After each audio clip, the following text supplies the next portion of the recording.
It is really great to see so many friendly faces coming out tonight. We had a wonderful day, and let's see if we can have a nice, wonderful conversation. Welcome to the Unequal and Healthy, how seemingly random events that negatively impact African-American health may not be so random. Tonight's program is presented by the Christina Lee Brown Envirome Institute Baldwin-King project in partnership with the Filson Historical Society. We'll hear from Dr. Lewis in a moment, as well as Dr. Jones. I am Wayne Tuckson, and I have the pleasure of being tonight's moderator. For those of you who have TVs, I have a little show on KET called Kentucky Health. Given the dire straits of public television, I encourage everyone to go to your NPR station, donate. If you want to mention Wayne Tuckson told me to do that, it will get me no more money than what I'm getting now from them. The opening motif of Beethoven's Fifth has 3 short notes followed by 1 long note. Those familiar with Morse code will immediately recognize that this corresponds to the letter V, which was popularized by the British during World War II as V for victory. When played by the PBC during World War II, it both stirred the populace, gave them solace, made them feel better, but it also alerted POWs and the resistance forces that an important message was coming forth with. In the dizzying swirl of our Orwellian dystopia, we need a signal to alert us to incoming fairy tales. Within the African-American community, a group well known for speaking in code, we have a means of alerting ourselves to phantasmal nature and potential dire consequences of a soon-to-be-told tale. Therefore, in the interest of making sure that we maintain a sense of equity, which I know is a word we can't use very much nowadays, but before it's completely outlawed, I'm gonna say equity. I will share that code with you. And it has to do with the differences between a white fairy tale and a black fairy tale. For those of you who know it, you may nod accordingly. For those who do not, let me tell you. The difference is this: white fairy tales begin once upon a time. Black fairy tales begin, you ain't gonna believe this shit. You know of what I speak. So to begin tonight's program, let me say, you ain't gonna believe this shit we're gonna talk about today. Your zip code, that hierarchical geographic stamp of where you currently live or grew up, has as much bearing on your health as your genetic code. However, the zip code associated with your grandmother and great-grandmother may have an even greater bearing on your current health status. A 2022 report from the Office of Health Policy in the U.S. Department of Health and Human Services noted that only 20% of a person's health outcomes were attributed to clinical care, while more than 50% of health outcomes were attributable to social determinants of health. Or as Lee and Mowry in the Journal of Clinical and Translational Science refer to them, the causes of causes. Just think about it. Social, political determinants of health, causes of causes. These social determinants of health, or perhaps better still, as I like to refer to them as the social, political determinants of health, include poverty and unemployment, education, housing, food and nutrition, transportation, social and economic mobility, and environmental conditions. It is of these things that we're going to talk about tonight. We will start with a look at how environmental injustice is manifested, followed by a look at how de jure and de facto policies laid the groundwork that perpetuates disparate health outcomes. We will end with solutions including what resources are required and how they can be used to facilitate thriving in place, and how government, industry, and community partnerships can affect change. At the end of our formal presentations, we will take questions and answers. So I encourage you, while each speaker is speaking, if there's something you think you might want to know a little bit more about, or you want to ask one of our dynamic speakers, write it down, and at the end of the session, we'll take questions for as long as time will permit us. Before going on any further, I'd like to bring up Dr. Patrick Lewis. He is the CEO of the Filson Historical Society and our very kind host and partner. Dr. Lewis. Thank you so much, Dr. Tuckson. I am Patrick Lewis, President and CEO of the Filson since January, and thrilled to have this partnership with the Baldwin-King Center and the Christina Lee Brown Envirome Institute at the University of Louisville. With that, I'll hand off to Ted Smith from the Envirome Institute. Oh, all right. Sorry, Ted. That's the only time I get to do that to him. I got wait. No, it's the last time I get to do it, I might add. Before we get started, I want to have some remarks from Dr. Ricky Jones. Dr. Jones's political analysis has been heard and seen on numerous local and national radio and television. You can do what you want to after you're up here, brother. I'm just bringing you up here. You made the mistakes. You never mess with a colon and rectal surgeon, man, because we know where your is. So, Dr. Jones has authored 2 books and is now working on a 3rd. He has also authored hundreds of scholarly. I mean, what are you going to do to a colon and rectal surgeon anyway? I mean, people already come in crapping on me. So, what much worse can it get? But anyway, he's authored over hundreds of scholarly articles and is a regular opinion columnist for the Louisville Courier-Journal. Dr. Jones is a professor in the Department of Pan-African Studies at the University of Louisville and is also the Baldwin-King Scholar in Residence at the Christina Lee Brown Envirome Institute. I don't know what he's going to do next, but I'm bringing up Dr. Jones.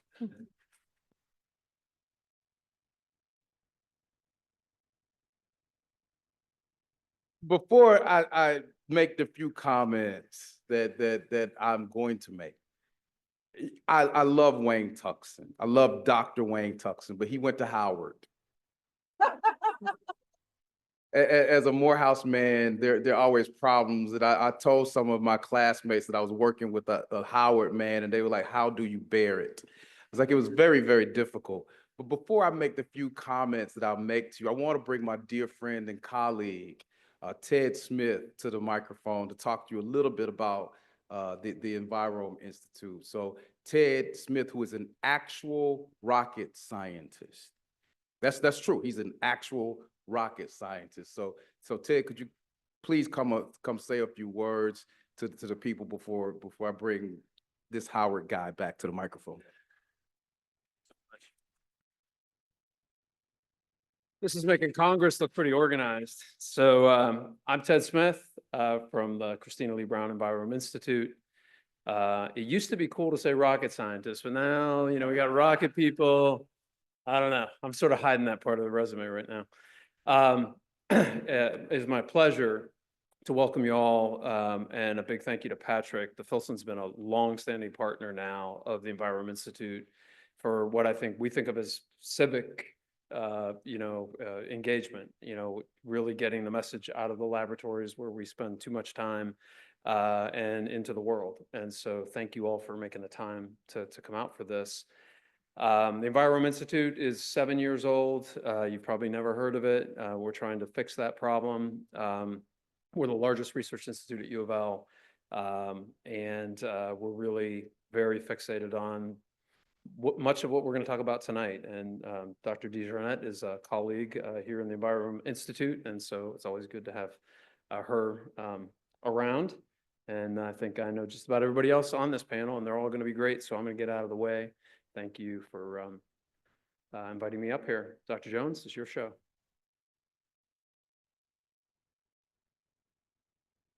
It is actually tonight Dr. Tuckson's show, my co-founder. And I was telling my friend, brother, and pastor, Dr. Kevin Cosby here, those in the Black community know that a lot of Black folk won't go to church if the preacher ain't preaching. That is the real preacher, like the head pastor. If it's like some guest preacher, we ain't gonna go. So I've told Reverend Cosby for years, like, look, man, let me know if you ain't preaching. But he won't do it. And so I'm actually not speaking tonight. It's the first one of these where I'm not speaking, but I told him, I was like, hey man, come out to my thing. And he told his daughter, Christina, like, I'm going out to hear Ricky speak. He's not. So there's revenge on him. But before we start, I would like us to take a moment to pause, recognizing yet another situation. I think in this country, we have normalized too much. And today we had 2 people killed, 5 injured down in Tallahassee at Florida State University. And lives are too precious for us to just move forward and not think about those lives lost. So if we could take a moment of silence for those people.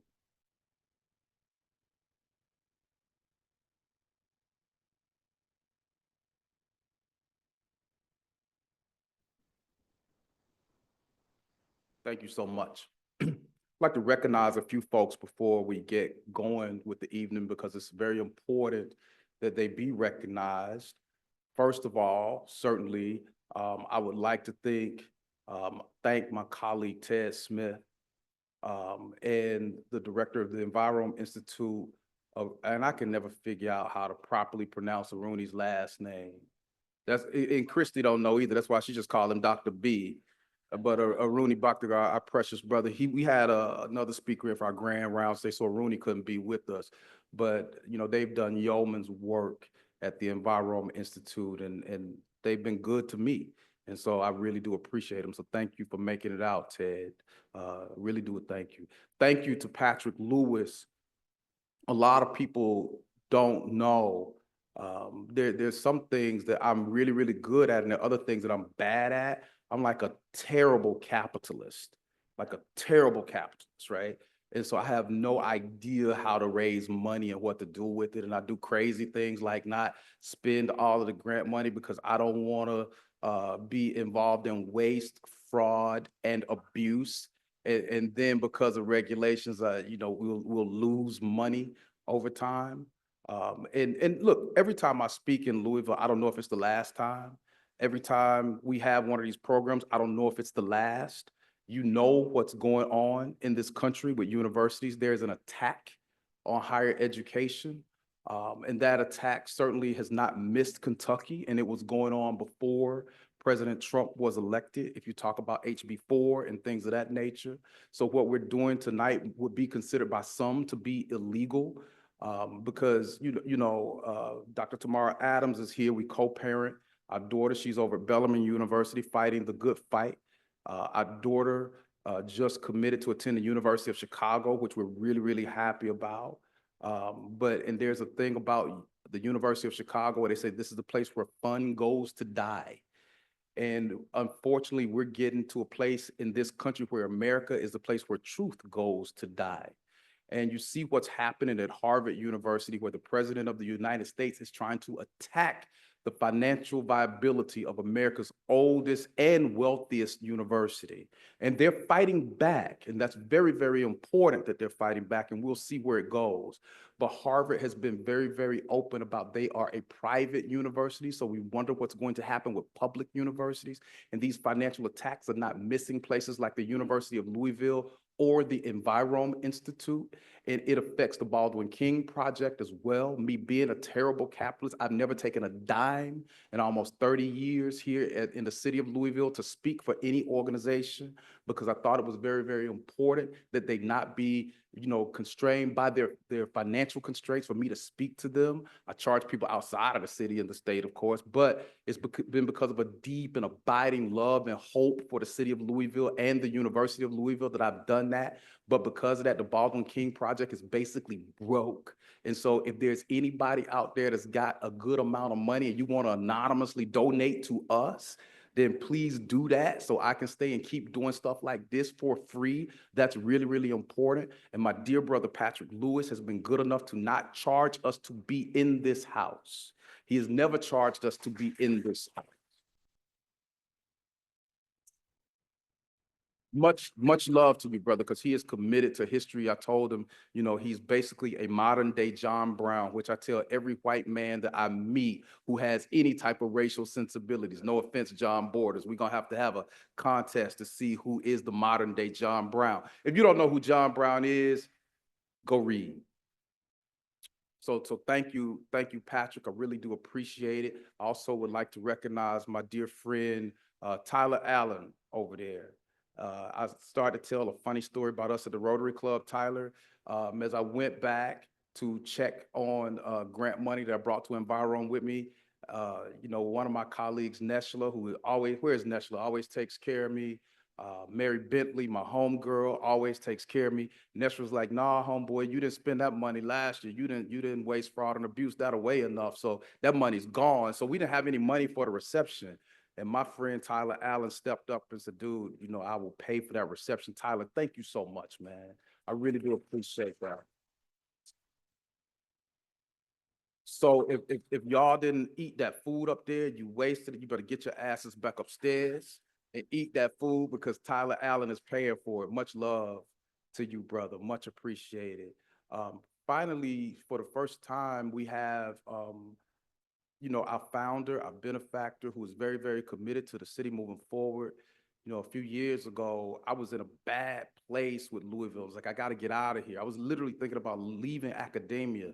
And I sat down and talked to my friend Christy Brown. And she was like, you know, look, what can I do for you? Go talk to Ted, Dr. B, find a place for you at Envirome, do something that you're excited about. And Christy is always, I think, on the right side of history. She fights really, really hard. She loves the city, loves the state. Sometimes she is a hopeless romantic. She's always like, we gotta make U of L better.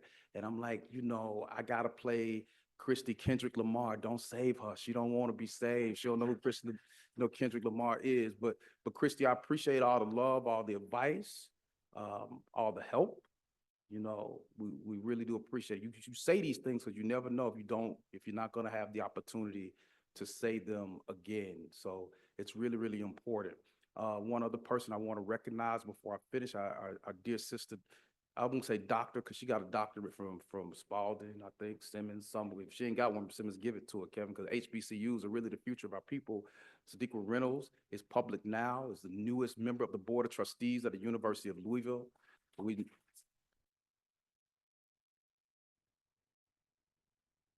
And we all know that Sadiq was a warrior, man. She is an absolute warrior. And I talked to her the other day and I was like, I'm gonna get fired from Envirome if I don't find some money. And she is the master fundraiser. You know, I don't know what it is about Sadiq, but I'm like, you're doing something wrong. You must be some type of narc. You must be the spook who sat by the door because you come out here with all this strong talk and the white people have made you Louisvillian of the year. How the hell does that happen? But she's been able to pull it off. And so just a brilliant woman. Please give it up for, you know, Sadiq Reynolds, who's done such fabulous work here.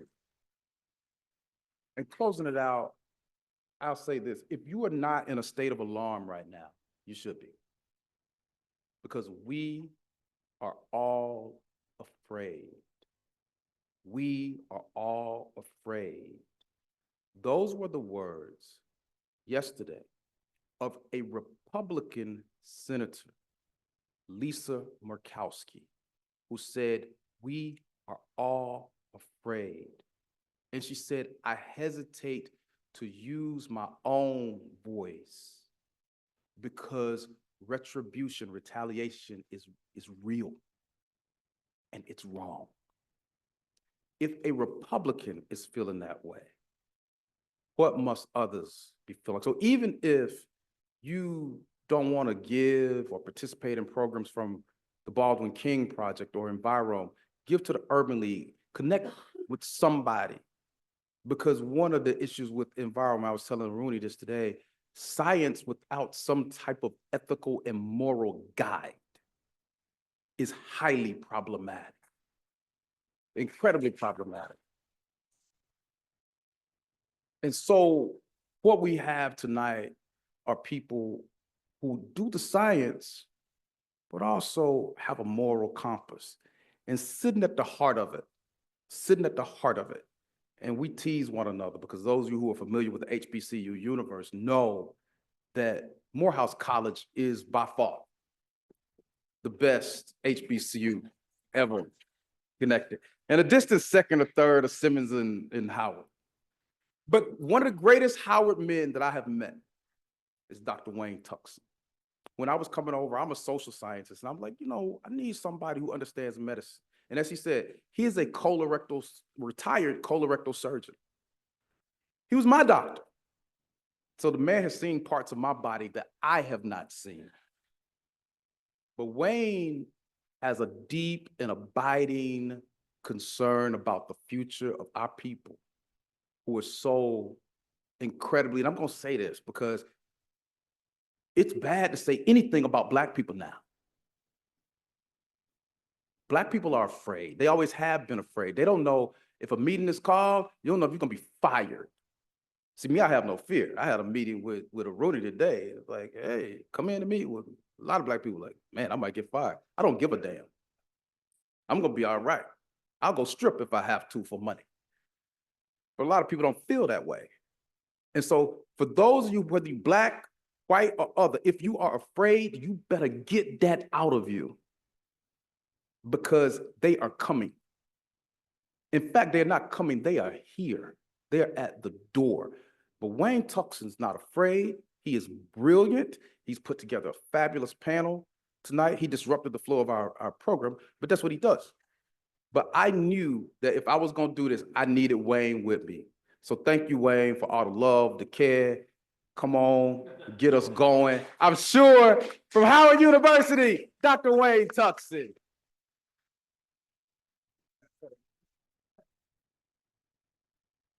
Reverend Cosby, I wouldn't take a word that he said for anything, because I remember that he got an honorary doctorate from Simmons College. And if I'm not mistaken, when he got his honorary doctorate at Simmons College, he had the audacity, the nerve, the hump, the chutzpah to say that once the music is over, he usually leaves before the sermon begins. So whatever it is you were saying about Dr. Cosby and his sermons, he didn't need to show up for you today. But I'd like to thank everyone being here. I joked about it, about donating to KET, but let me be very serious about donating to the Filson. Because in order for them to do what they do, they need our support. They're here in the community. So if you're thinking about donating to somebody, please write that little extra check to the Filson. And you can write that extra little check to KET. Make sure you mention Kentucky Health, and I won't be upset about that. To get things started, our first speaker is Dr. Natasha DeJeanette. Dr. DeJeanette received her undergraduate degree from Western Kentucky University, followed by a master's and Ph.D. from the University of Louisville School of Public Health and Information Sciences. She has held positions as a policy analyst at the American Public Health Association, interim associate director, National Environmental Health Association, lecturer at the George Washington University School of Public Health in Washington, D.C., and most recently was the deputy director for environmental justice, data, and evaluation in the executive office of the President of the United States. That's it. Hey, that's it. Currently, Dr. DeJeanette is an assistant professor in the Department of Medicine at the University of Louisville School of Medicine and the Christina Lee Brown Envirome Institute. Dr. DeJeanette is going to speak to us today about the impact of environmental justice on the health of our community. Dr. DeJeanette.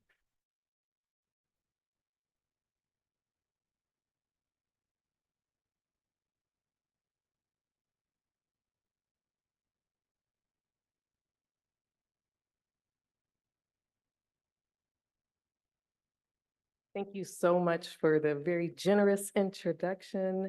Thank you, Dr. Tuckson. Thank you to Dr. Jones and the Baldwin-King project of the Christina Lee Brown Envirome Institute. Definitely want to acknowledge my colleague, Dr. Ted Smith, and certainly the namesake of our institute, Christina Lee Brown. I am absolutely honored to be here and express deep gratitude also to Patrick and the Filson for hosting this important conversation.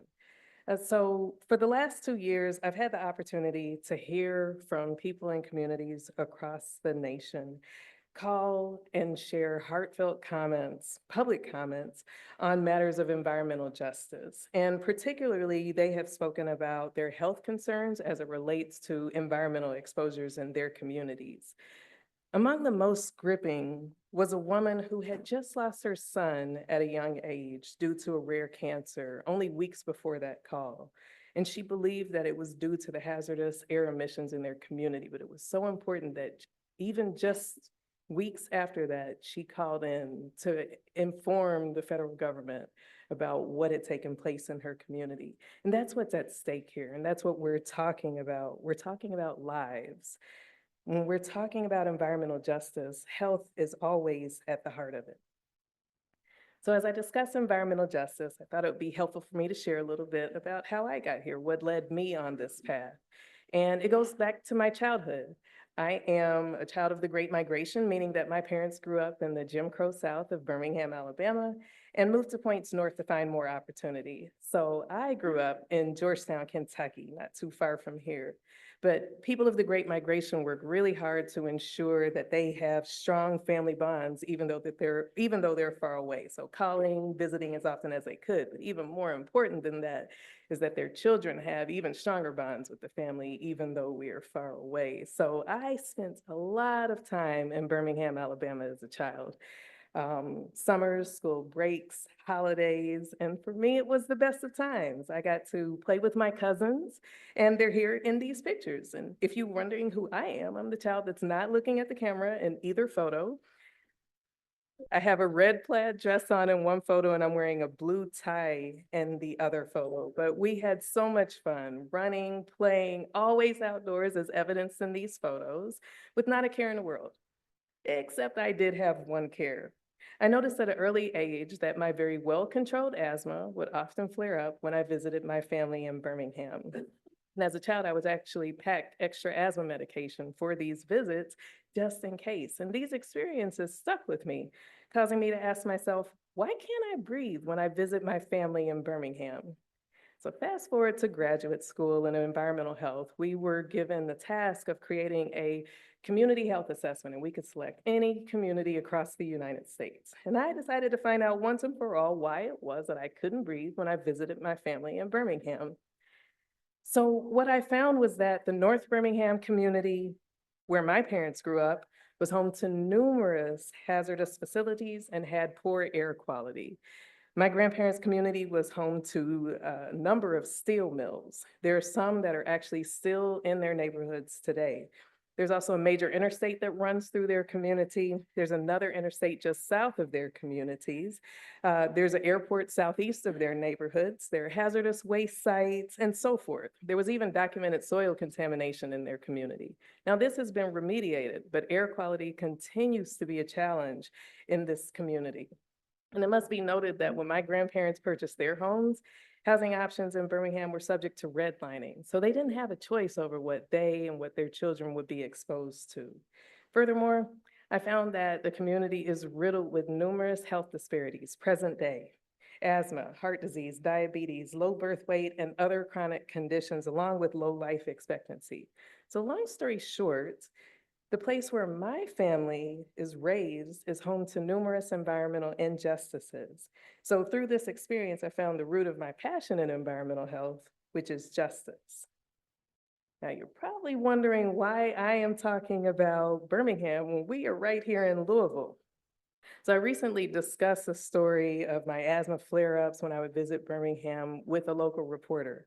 And in response, the reporter told me that their spouse grew up in Rubbertown here in Louisville and wondered if that could be a factor for why their spouse had bad asthma as a child. To me, Rubbertown and Louisville is North Birmingham and Birmingham, Alabama. Both are largely populated with communities of color. Both are largely low income. West Louisville and North Birmingham are both formerly red line areas or red line adjacent. Both have airports nearby, both have major roadways that run through them. And Birmingham was home to at least 20 steel and iron furnaces during its helm, including those that were in North Birmingham. Rubbertown is home to, or was home to at its helm, 11 to 13 rubber manufacturers, and our Superfund Research Center reports that there are still 10 of those manufacturers there. So the concentration of points on the screen shows that there is still a strong industrial presence in West Louisville today. The maps on the screen show plants that have permits through the Air Pollution Control District of Louisville, which are recognized to be potentially major sources of pollution and emissions, along with the demographics of Black or African American populations, as well as income. So you can see that the location of those sources tracks with the Black and African American population, as well as the population that has lower income in our community. So as Ashley Wright described in her University of Kentucky capstone, these plants contribute to race and class-related health disparities, producing toxic emissions that hinder air quality. So if we look just at those exposures and their relation to health status, these maps show us what we just heard from Dr. Tuckson, that place matters, meaning that where you live matters. But often where we live is not a matter of choice. So these maps show some of the environmental exposures that you can see across the city. And you'll note that there's a higher burden of PM 2.5 or fine particulate matter, a higher burden of toxic releases to the air, and proximity to hazardous waste sites are in the 80th to 100th percentile in the West End, with many areas above the 90th percentile or higher. This area that covers Rubbertown is shown, it's outlined in Black. Hopefully you can see that on the screen. So then if we look at some of the health outcomes, we can see that life expectancy is lower. As many of us are likely familiar, there's reported to be a 12 to 15-year difference in life expectancy when comparing East and West Louisville. These maps demonstrate that low life expectancy, high heart disease, and high asthma are more concentrated in the West End, largely at the 80th and above percentile. And then specific to Rubbertown, if you look within the Black outline, it is in the highest percentile for toxic releases to air, hazardous waste proximity, low life expectancy, heart disease, and asthma. And then when we consider the demographics of the area, the amount of people of color as well as low-income populations are more concentrated in West Louisville. Now, I'll note that this data that I'm sharing with you here comes from EJ Screen, which was our nation's foremost environmental justice tool created by EPA in 2012. This tool is no longer available through the federal government, but please feel free to visit the site that is linked at the bottom of the screen here. You're welcome to take screenshots, or I'm happy to share these sources with you afterwards to access where EJ Screen sits now. Another way to understand environmental justice in Louisville and beyond is by looking at communities that are identified as disadvantaged. The Climate and Economic Justice Screening Tool is the flagship environmental justice tool created under the Biden-Harris administration, and it highlights disadvantaged communities and further adds to understanding environmental injustice in Rubbertown. So first, let's take a step back from Rubbertown. Kentucky itself is ranked 8th most disadvantaged among the 50 states and District of Columbia. And you can see that that is far more disadvantaged than that of the national level. Here in Kentucky, there are 48 counties that are 100% disadvantaged, meaning that every tract or every community within that county is identified as disadvantaged. Jefferson County is the 92nd most disadvantaged in Kentucky, meaning that out of 120 counties, we're actually one of the least disadvantaged counties in the state. But also remember that our state is one of the most disadvantaged in the nation. So then when we look at Rubbertown, once again, the Black outline around those two particular tracks, Rubbertown is identified as low income, and it exceeds for 5 different categories: energy, health, legacy pollution, water and wastewater, and workforce development. And it exceeds for 12 of the 32 thresholds within the tool. I've named some already, so I won't repeat those in the previous slide, but I'll add to that list energy cost, diabetes, proximity to risk management facilities, wastewater discharge, poverty, unemployment, low high school education, and low income. Now, I will also note, this may sound familiar, this tool is no longer available through the federal government, but you can find it using the link at the bottom of the screen. Again, feel free to take any screenshots needed to access these resources. So what I've described to you are environmental injustices. And as described by Dr. Paul Mohi, communities of color and low-wealth communities have been disproportionately affected by environmental exposures from air, from water, soil pollution and industrialization, militarization, and consumer practices. Further, living in closer proximity to these toxic sites is associated with increased risk of developing adverse health outcomes. But here on the screen is the definition of environmental justice. And this manifests the value that we all deserve clean air to breathe and safe water to drink in communities that are free of environmental hazards. And we all deserve to be meaningfully involved in the decision-making that affects the environment and the health within our communities. So environmental justice starts local. It starts with communities. The environmental justice movement began with communities, and that how we experience our communities begins locally.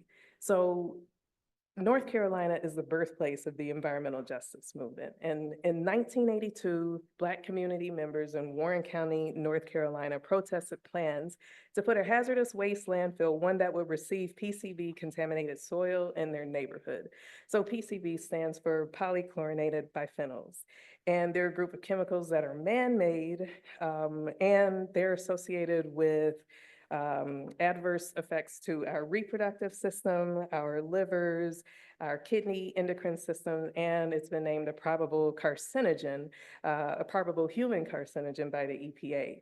So they were protesting the position of this landfill into their community. Now, while these protests were well attended and reported widely, unfortunately, the landfill was still placed there. But the next year, Dr. Robert Bullard, the father of environmental justice, completed a study on landfill placement and found that a majority, or the overwhelming majority actually, were in places that were largely African American. He later found that race was the most predictive factor of where hazardous facilities are located. Communities of color are more likely to live on the fence lines of industrial polluters. In 2019 data, I told you about 1982 data, but in 2019, it was once again verified that the single strongest predictor of where hazardous facilities are located is race, and that people of color continue to make up the majority of the people that live within close proximity to a hazardous waste facility. So the disproportionate burdens in formerly redlined communities has been a key area of research that can highlight environmental injustice. So in this 2022 study that's shown here on the screen by Lane and colleagues, it was a topic of a Washington Post article with the headline, "Redlining means 45 million Americans are exposed to dirtier air 50 years after it ended."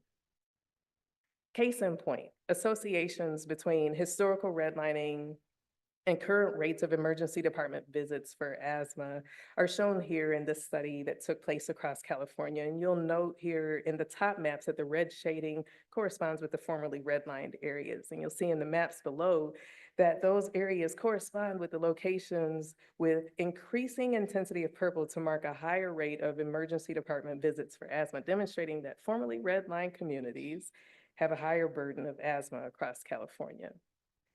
So there are environmental factors and there are environmental burdens that are different in formerly redlined communities. And then there are also systemic stressors that are at play as well, including racial segregation and gender injustice, economic injustice, disinvestment in our communities, limited access to healthcare, quality education, jobs, and wealth, all in combination contribute to a number of health outcomes. Many we've discussed in this talk, but I'll add to that list about severe, adverse birth outcomes, as well as stroke and cancer, adverse mental health outcomes, along with, again, shorter lives.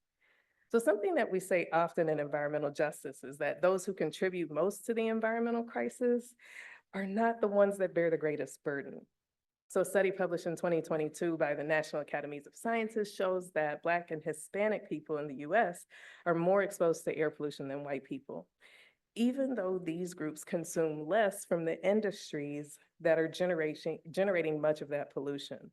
So these particular researchers found that on average, Black and Hispanic people are exposed to up to 63% more of fine particulate matter than the amount that's generated by their consumption, whereas white individuals are exposed to 17% less.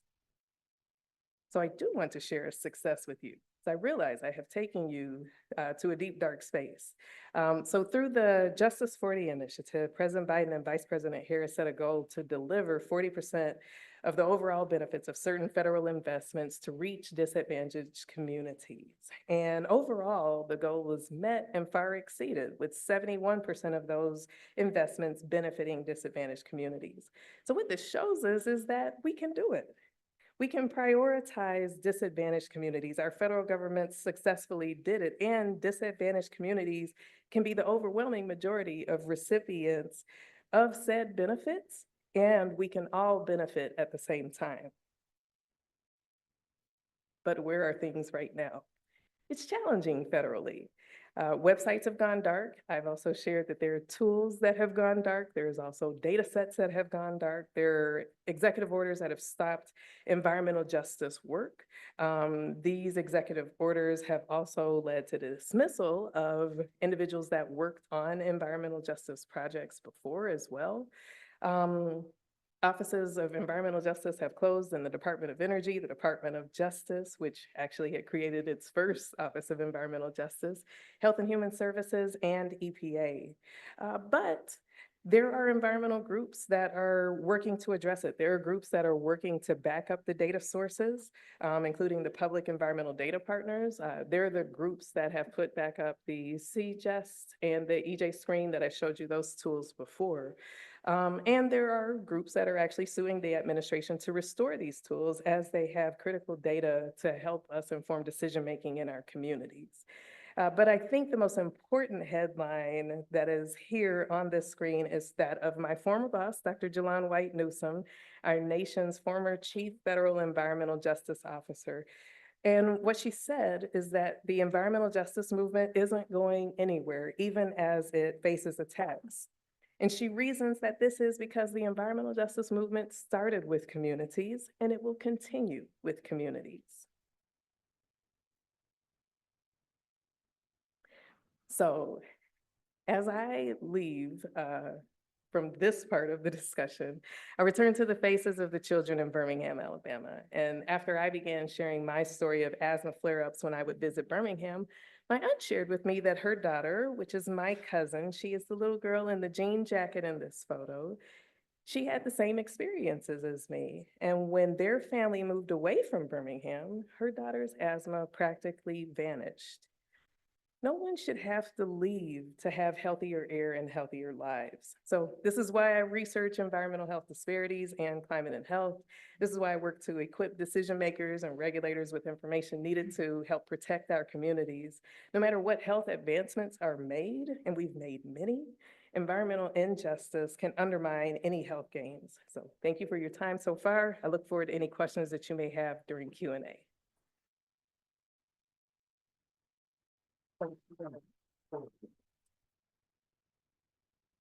Thank you very, very much, Natasha.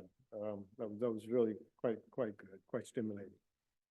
Our next speaker is Dr. John Chenault. Dr. Chenault obtained a Master of Library and Information Sciences from the University of Kentucky, and then earned both an MA and a Ph.D. in Pan-African Studies from the University of Louisville. Those who know John will agree that he is a true Renaissance man. Dr. Chenault is an accomplished musician, librettist, has published 2 books of poetry, is a playwright and a writer with an Emmy nomination for the script of his television drama, Young Men Grow Older. Do I get paid for mentioning that? Donate, well, oh. Too bad. I was going to say you can donate it to the Filson. Currently, Dr. Chenault is an associate professor and director of anti-racism initiative at the University of Louisville School of Medicine. John will explain fundamental causes, how systemic racism impacts health and health disparities. Thank you, John. Thank you. I want to thank everyone for attending and all the hosts and sponsors and Dr. Tuckson for inviting me. One correction, I am no longer Director of Anti-Racism Initiatives at the University of Louisville. That position and my portfolio, which was leading the anti-racism task force, no longer exists, given the changes in legislation in this country. So let me say from the outset, this is a scripted presentation. I'm too old to walk the high wire without a safety net. I will ramble on and on and on. So I'm not only doing a scripted presentation, I am actually going to talk really fast to get through everything that I need to show you today. And let me see here. Go.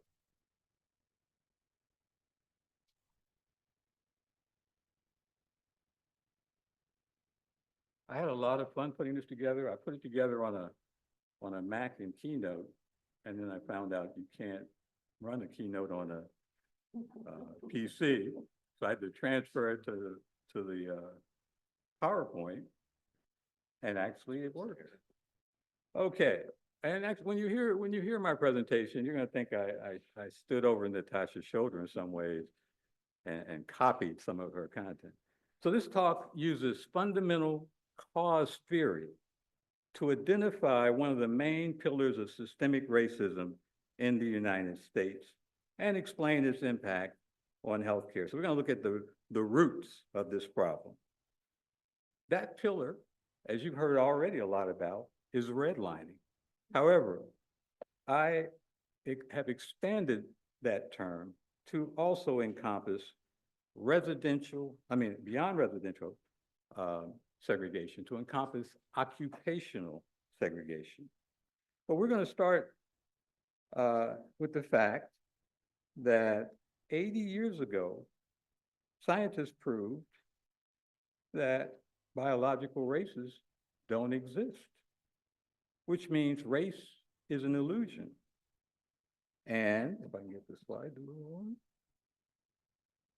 Race is an illusion, and public acceptance of that fact is complicated by the reality that human biological differences are real. We see them with our own eyes in a person's skin color, facial features, hair texture, etc. But these physical distinctions are not racial. They have been racialized. Genomic studies indicate humans are 99.9% genetically identical. This finding means that human biological differences exist and are only real at the level of the individual. They do not conform to the racial groupings defined by society. Humans are not born into races. They are racialized by society and ranked and relegated to a prescribed social status based primarily on outward physical characteristics, with self-identified whites categorized as inherently superior to so-called Blacks and others. Since the concept of race itself is racist, when medical professionals use it to explain the etiology and virulence of diseases, they literally are blaming the victims of racism for their plight instead of society. They further perpetuate this false belief by labeling so-called Black bodies and Black culture as inherently different and pathological. This same rhetoric also serves to deny the existence of systemic racism. Our current crisis exists, however, because medicine was built on a historical foundation of racial slavery and medical apartheid, the consequences of which are evidenced every day by the health disparities that harm and kill us. Here's how we should view health disparities. And for those of you who are watching online, this is a slide I'm showing with Martin Luther King, who said in 1966, of all the forms of inequality, injustice in healthcare is the most shocking and inhumane. Here's how the government defines health disparities. Differences in the incidence, prevalence, mortality, and burden of diseases and other adverse health conditions that exist among specific population groups in the United States. Research on health disparities related to socioeconomic status is also encompassed in the definition. So-called non-white persons persons of low socioeconomic status, and rural persons are designated as health disparity populations.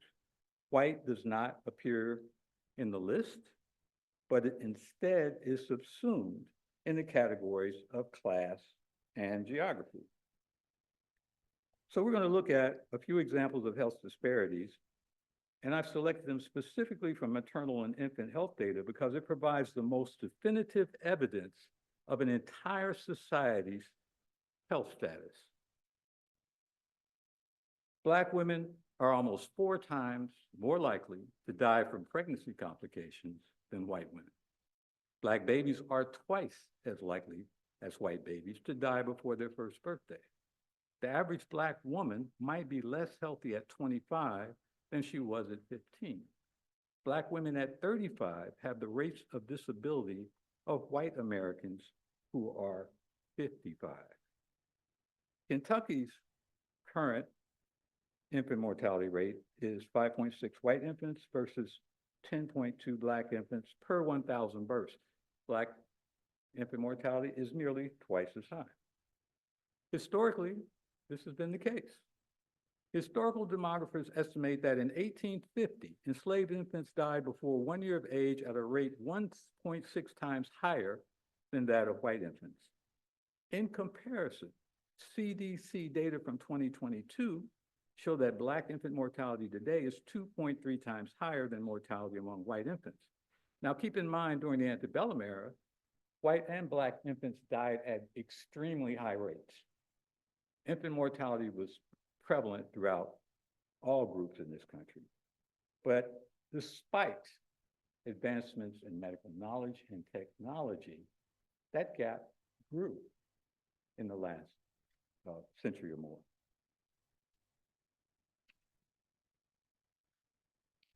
And here's why. This CNN headline from August 18, 2020, Black newborns 3 times more likely to die when looked after by white doctors.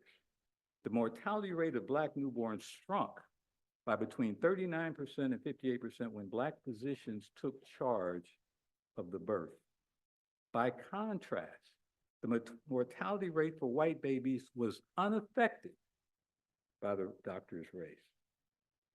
This horrific finding underscores the need for a conceptual framework that can explain the fundamental causes of health disparities.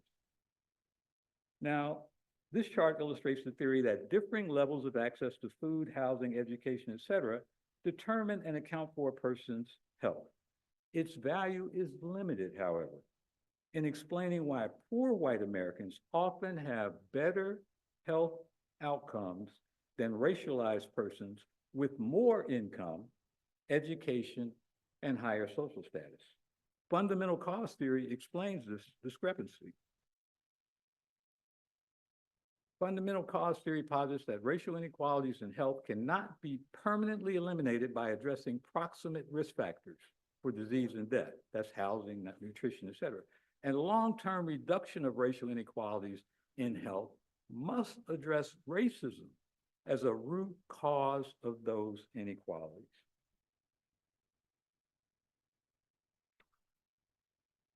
Here's the stark evidence. Fundamental cause theory explains, for example, why white women with the lowest socioeconomic status for SES, in other words, those who lack health insurance, a high school education, and who live at or below the poverty line, have lower infant mortality rates than Black women with the highest SES. This chart shows you the wealthiest African-American mothers have an infant mortality rate of 437 per 100,000 births, compared to poor white women with a rate of 350. Ask Serena Williams and some of the other wealthy African-American women who have almost died, despite the fact they're multimillionaires. This shocking finding validates the benefits of a fundamental cause theory that goes beyond the social determinants of health. But despite that, and their shortcomings, the social determinants are vitally important for us to understand, because 80% of what impacts a person's health is non-clinical. It's not infectious diseases, it's not hereditary disease, it's not chronic diseases, it's non-clinical. Well, some of them emanate from those non-clinical factors. Redlining, housing and occupational segregation is the non-clinical factor we're going to look at now. Redlining typically refers to the practices of banks and other institutions to deny financing and credit to minoritized persons. I redefined and expanded it to include occupational segregation and to denote the massive economic cost of systemic racism for racialized persons and how it's used to extract and transfer wealth from Black Americans to white Americans every single day.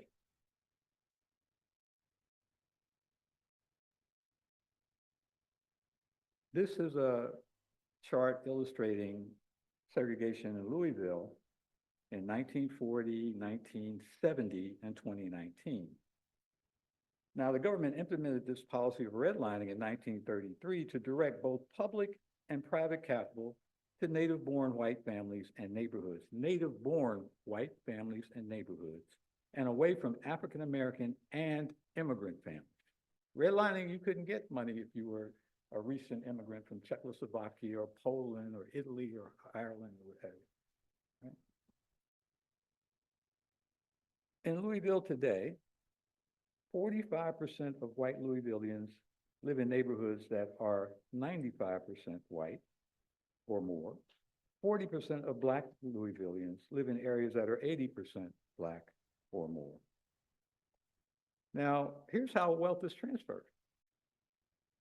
Even when African Americans do manage to buy a home, redlining still transfers and concentrates wealth in affluent white communities. You can have the same house, the same square footage, built by the same builder, and be in a redline community, and your house is valued $400,000 less than that same house in a white neighborhood. That's grand theft. That's theft on a massive scale, and again, it goes on every day. If there was equity, that variation would not exist. That would cost white Americans a portion of that value of that house. Not to say it would be reduced by 400,000, but things would be balanced out in an equitable society. HUD has received reports of Black people's homes being underappraised for up to $500,000. One of the most famous cases was in Columbus, Ohio.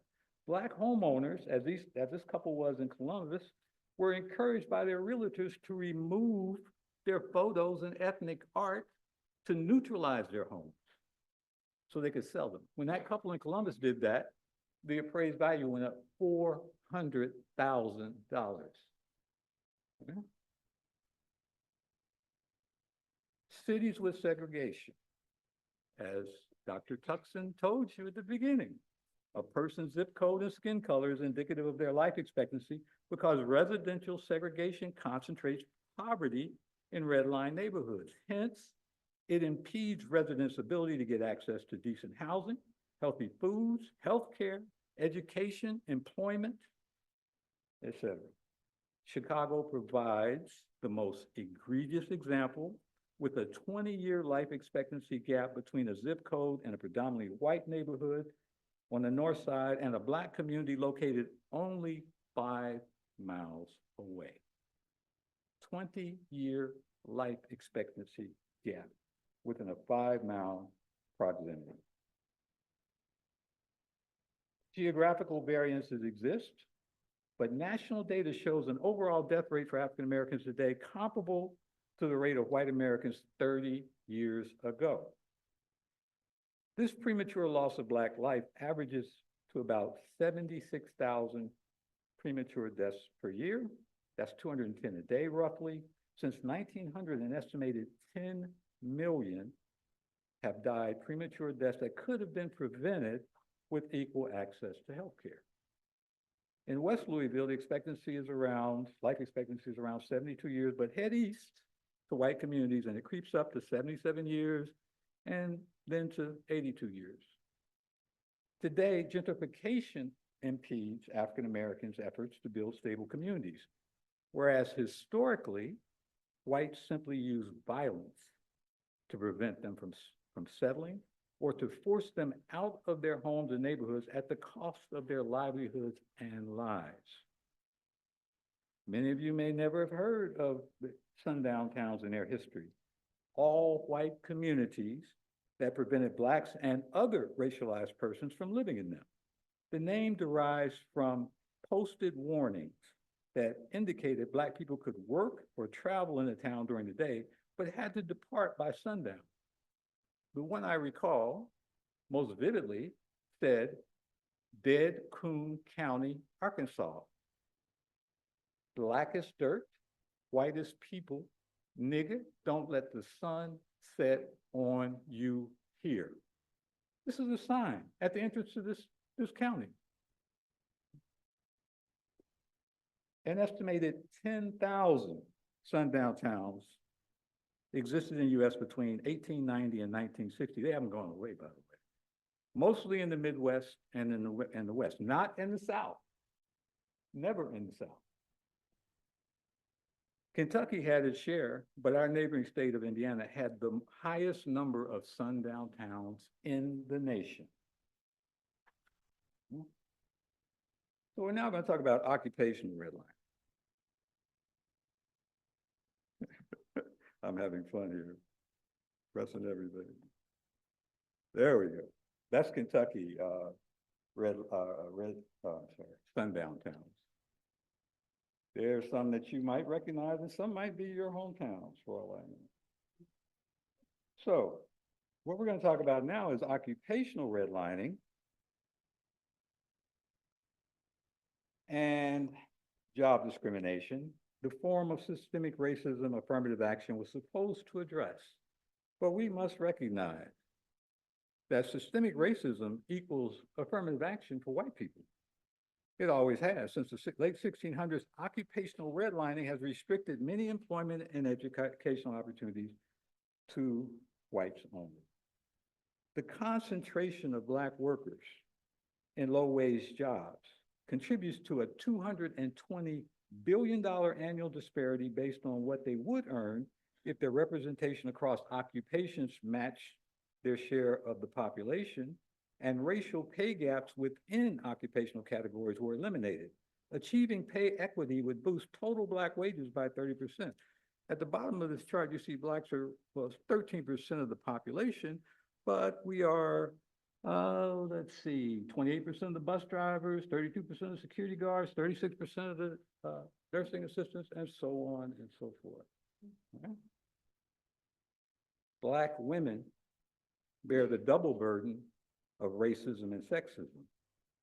On average, they're paid 36% less than white men with the same experience and education, and despite having the highest labor force participation rates. Pay gap by gender and race illustrates that 36%, 36 cents per dollar less.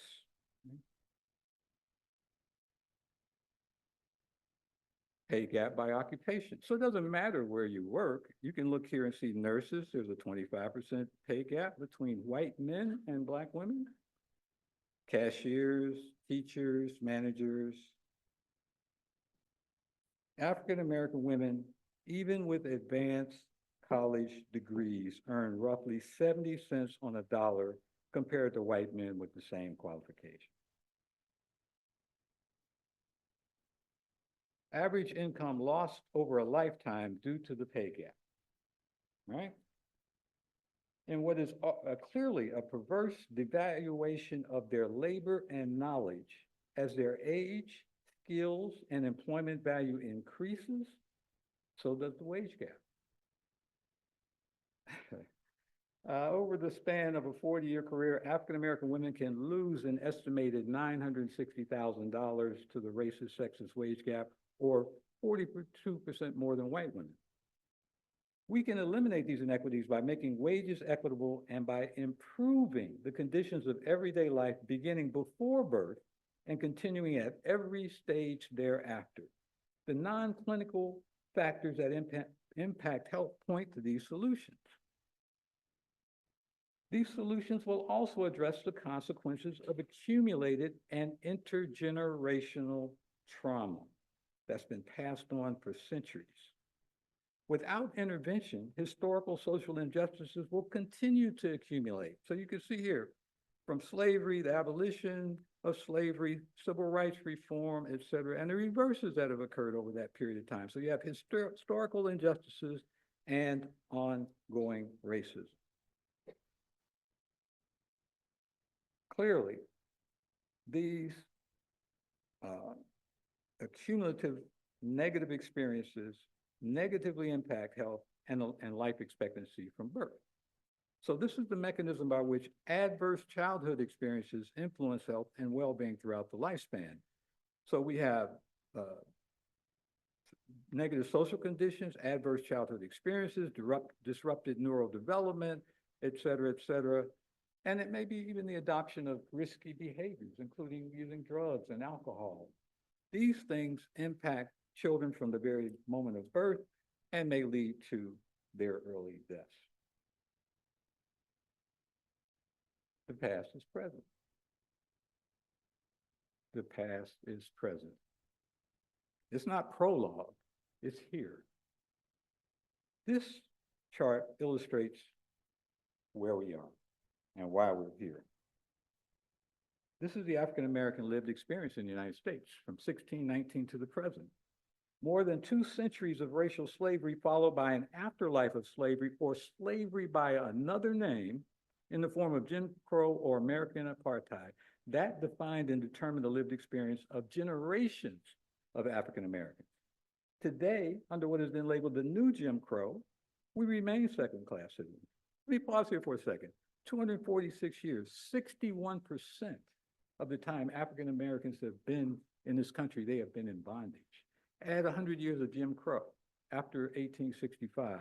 That's another 25%. That's 86% of the time African Americans have been here has been under slavery or slavery by another name.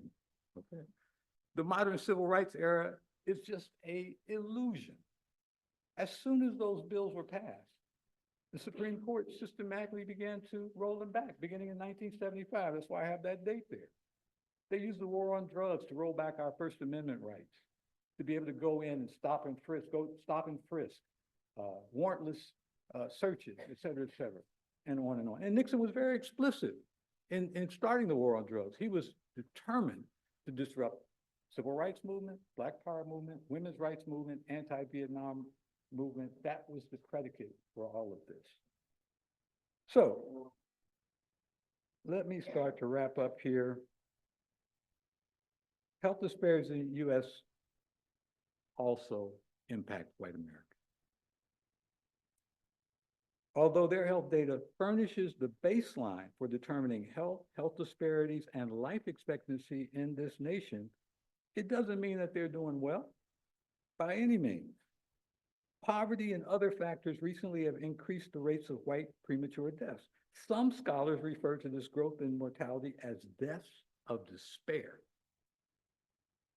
The term refers to a crisis in mental health and denotes the fact that white life expectancy is declining in part because suicides and drug overdoses are rising in an alarming pace each year. Finally, racialized groups are the canary in the coal mine. Their negative health conditions and outcomes forecast trends that increasingly will impact white Americans. The lessons we should take away is that all health is public health. All health is public health. And mental health is central to it. What kind of nation we will have going forward depends on our recognition of that fact.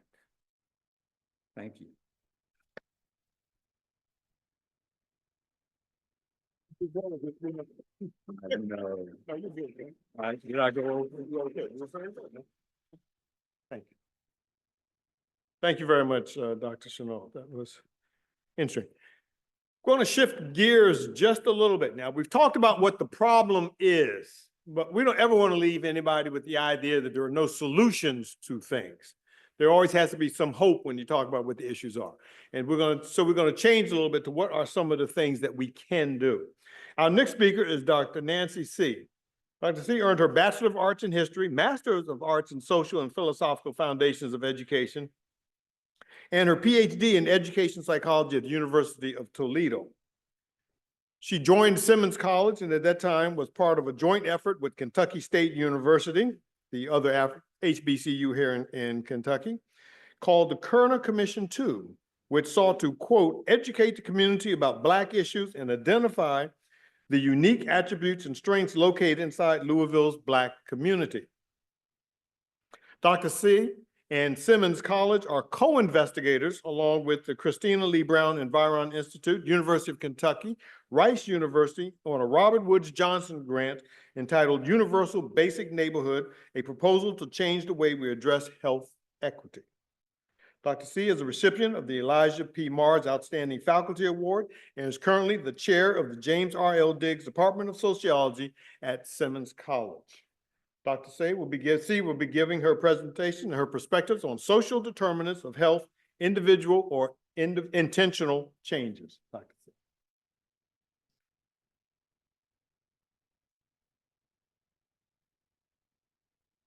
Good evening. Let me see where mine is here.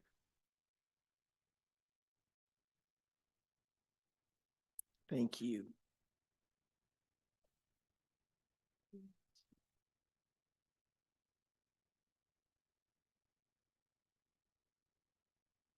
Look right. Yep, that's it. Thank you so much.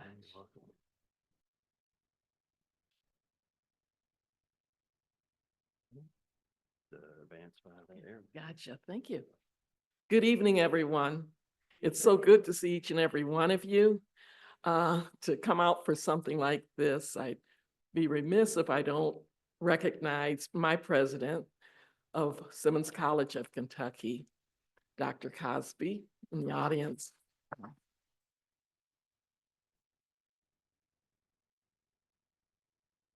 You know, when we look at health disparities, we know that they've been in existence since Black folks have been in this nation in one way or another. The seminal study done by W.E.B. Du Bois in the late 1900s did the first city study. Sadly, conditions haven't changed. We're asking, maybe we've been doing the wrong things. Maybe we've been looking at health the wrong way. Now, when, well, let me tell you a little bit about what we're doing. When we usually, someone's sick, or we know that that disparities are concentrated in communities, right? That we know that there's some communities that have different health outcomes than other communities. But generally, how do we treat people? We have this thing that we think that we can heal a whole community, one sick person at a time, right? First, we wait for them to get sick before anybody even looks at them. And then they treat that one person, you know, go lose weight, eat healthy, you know, and all of these other things. And maybe you'll get better. Excuse me. We're saying that we've done that and it doesn't work. So what do we know? We know that health outcomes are concentrated in communities. So why don't we treat communities instead of just treating individuals? And that's what our team came together to do, this interdisciplinary team. Simmons College of Kentucky, because of the work that we had been doing for the Kerner Commission 2.0, we'd gone out into neighborhoods and we began asset mapping. And my co-PI, Ted Smith, Dr. Ted Smith, he said, well, I want you to come and I want you to do that with this project, recognizing that we have to include people when we want to understand what communities need. Also, we had a lawyer, an environmental lawyer, who looked at policy. We had Mike Wimerson, a sociologist, who did a comparative study of communities. But our comparative study is a little bit different, and I'll tell you a little bit about that later. And then, of course, we had the U of L team, and they gathered together all of this data, I mean, gobs of data, to look at what are those specific things in communities that would add up to health. And so we had it coming from all different ways because we wanted to get a comprehensive idea of what does a universal basic neighborhood look like.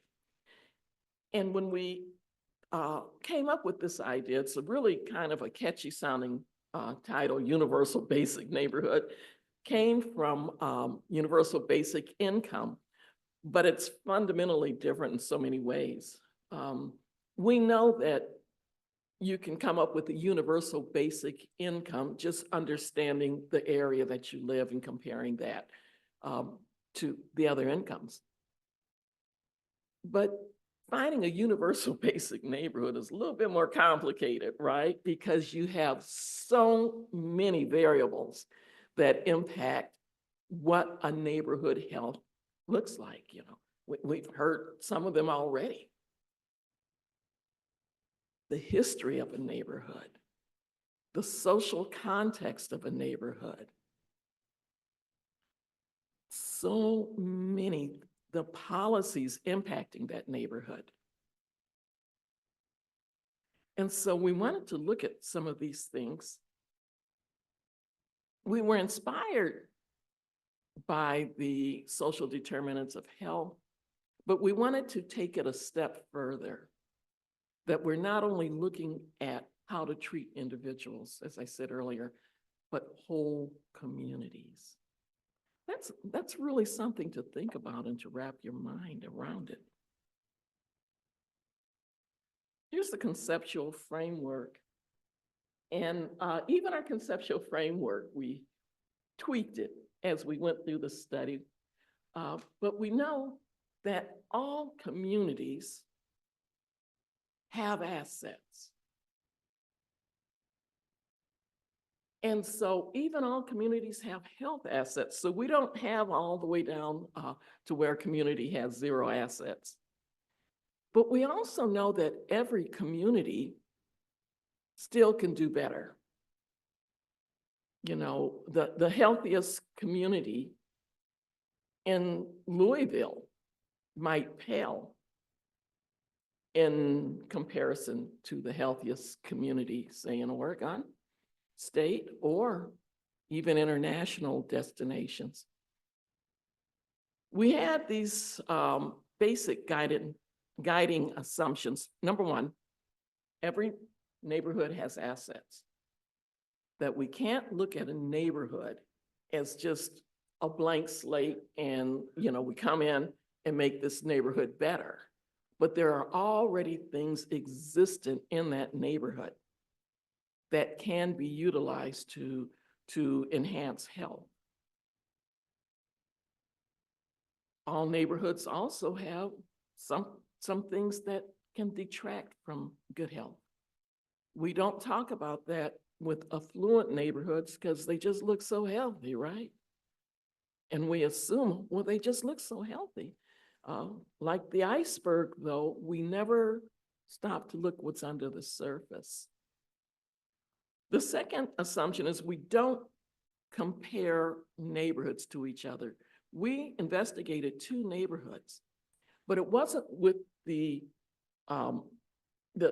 idea that we would say, well, this neighborhood has everything and this neighborhood doesn't have, but we wanted to compare the neighborhood to the very best version of itself.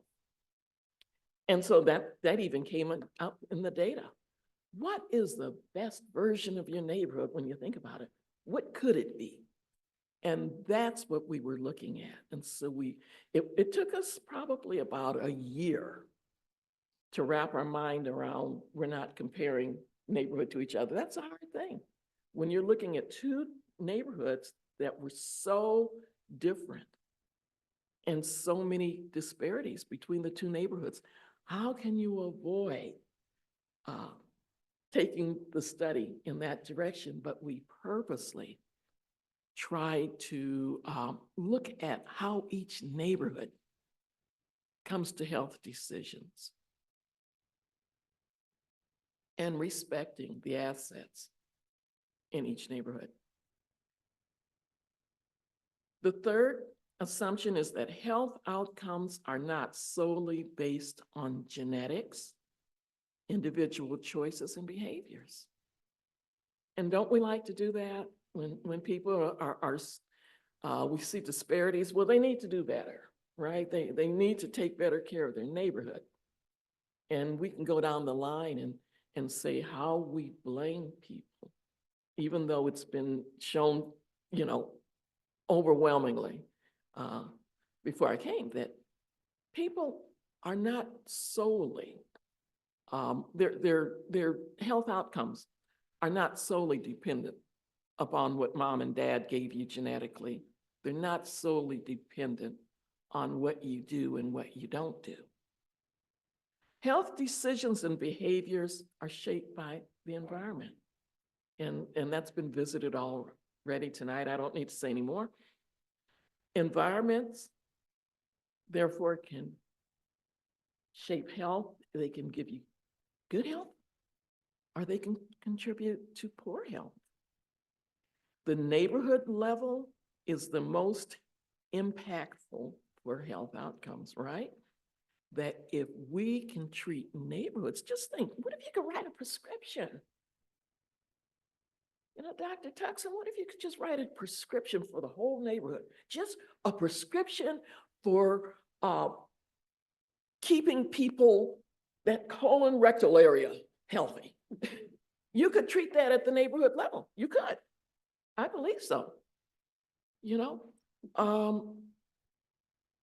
And then community scale intervention investments are desirable over individuals, that we get a better bang for our buck if we treat communities. And there we had 5 major activities in this interdisciplinary study. The first one, U of L evaluated the health factors.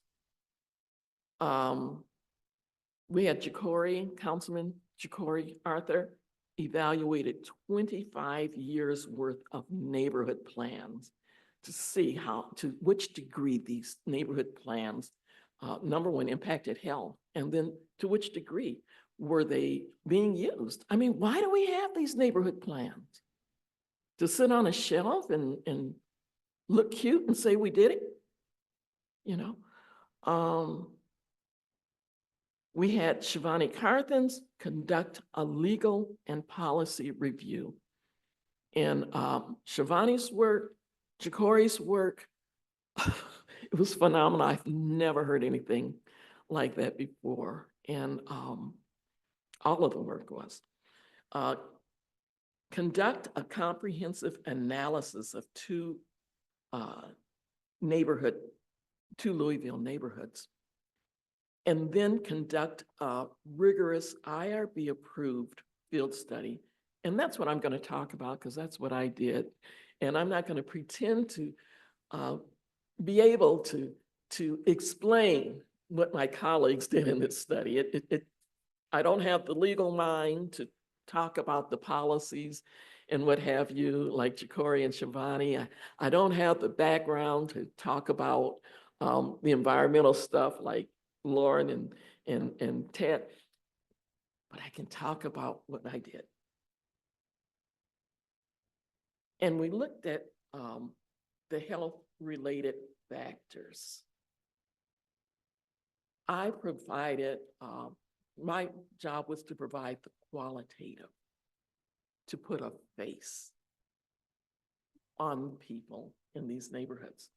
We looked at 2 neighborhoods, well known here. We looked at Russell neighborhood and we looked at Crescent Hill neighborhood. And those were the focus of our study. And these were the ones I told you. And this is what we did over the past 2 years. First, we did neighborhood surveys. We went door to door administering surveys in both neighborhoods, focus groups, key informant interviews. The leaders in the communities then shared their vision for the communities. And then one thing that we added that we found to be really, really helpful was neighborhood report back events. So when we were done, we went to the Russell neighborhood and we went to the Crescent Hill neighborhood. And we said, well, what do you think? You know, we gave them what we had.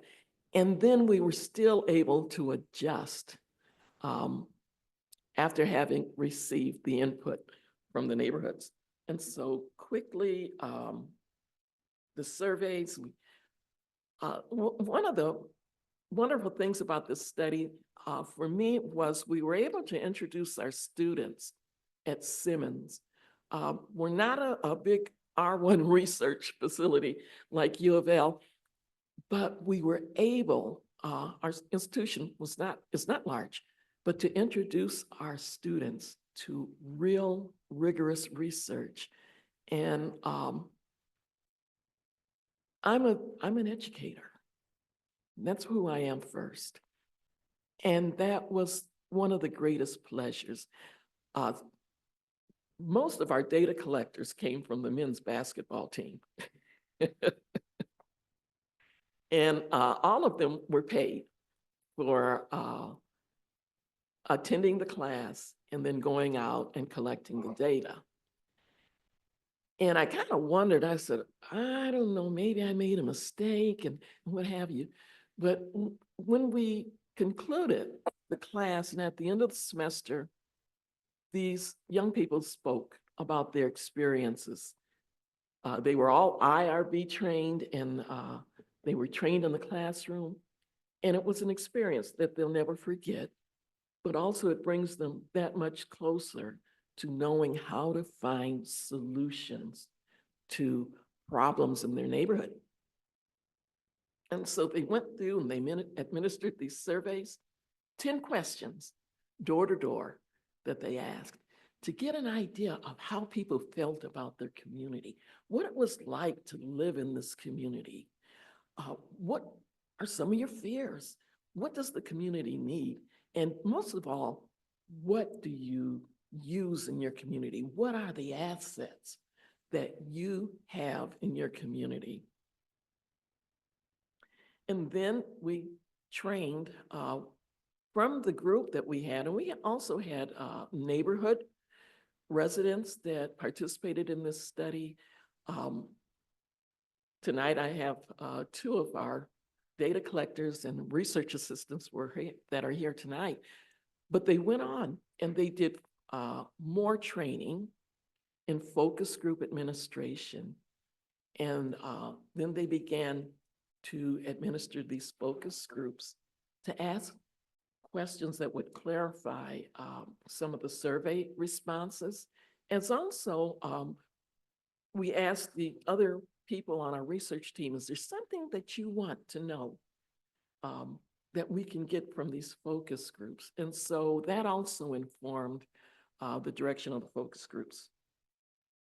And then we had key informant interviews, and we brought on one of our professors, Kamara Douglas, and he went into both neighborhoods and he sat down with leaders in the neighborhoods. And one of the nice things about this is we asked them the focus groups. We didn't decide who were the leaders. We asked them the focus group, who were the leaders in your community? And that's who we contacted so that we could really see things from the perspective of the people who lived in that community. And we combined all of these together. Here's the report back event. One of the really nice things came out of the report back event when we were in Crescent Hill neighborhood. Our administrative data said that they didn't have enough park area. And the Crescent Hill people spoke back. They said, we have plenty park area.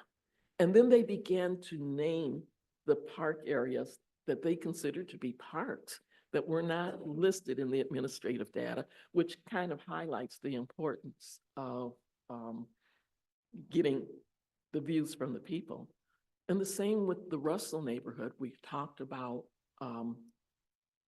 safety in the neighborhood that came up in the focus groups. And they said, well, let us give you another perspective of neighborhood safety here. Really, really informed the study. And the Russell neighborhood, just briefly, we asked, my favorite question was, what would you do if you were given $1 million? What would you do for your neighborhood? In the Russell neighborhood, safety was a major concern. But the things that they really came up with most was they wanted better houses in their neighborhood. They wanted the streets to be fixed up.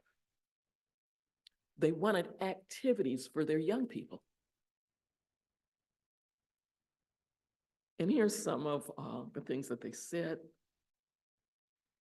I fed some of those things into AI and said, draw me a neighborhood with all of these features. And this is what it came up with, the ideal Russell neighborhood.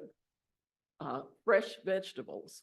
One of the key informants said, I want to be able to sit on my front porch and see my neighbors and watch the kids play up and down the street. Another said, I need a place where we can socialize and form those social bonds and talk to one another. And so that's what AI came up with.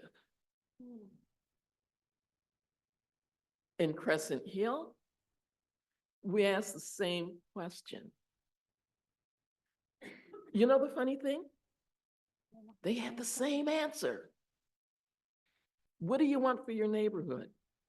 Well, we want you to we want our neighborhoods to have better sidewalks. Now, the thing that came out in Crescent Hill is they like to walk a lot.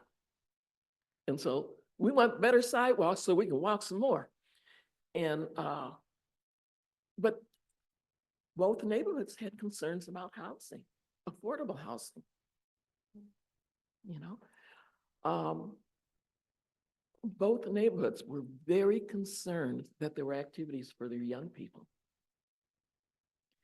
A recurring theme in Crescent Hill was the desire for clean, equitable transportation because they were concerned about their roads were becoming overcrowded.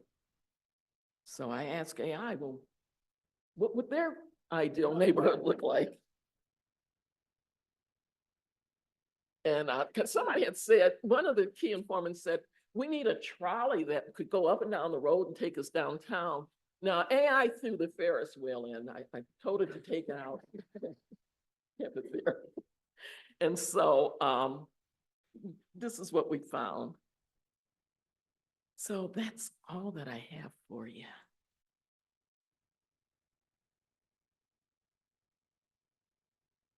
Thank you, Nancy. Thank you, Nancy. I got to tell you, that was probably the best use of name, image, likeness money I ever heard, getting the basketball players out there to do the surveys. Y'all got something going on over there.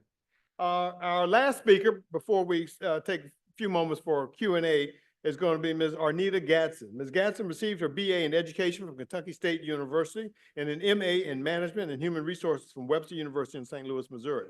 She has served as the Executive Director of the Environmental Quality Commission for the Commonwealth of Kentucky, as well as Environmental Justice Director at the University of Louisville, University of Louisville. She was also the Kentucky and Louisville Chair of the NAACP Environmental Justice Committee and is currently the Executive Director of the West Jefferson County Community Task Force. Ms. Gadsden will address how an involved community can improve air quality.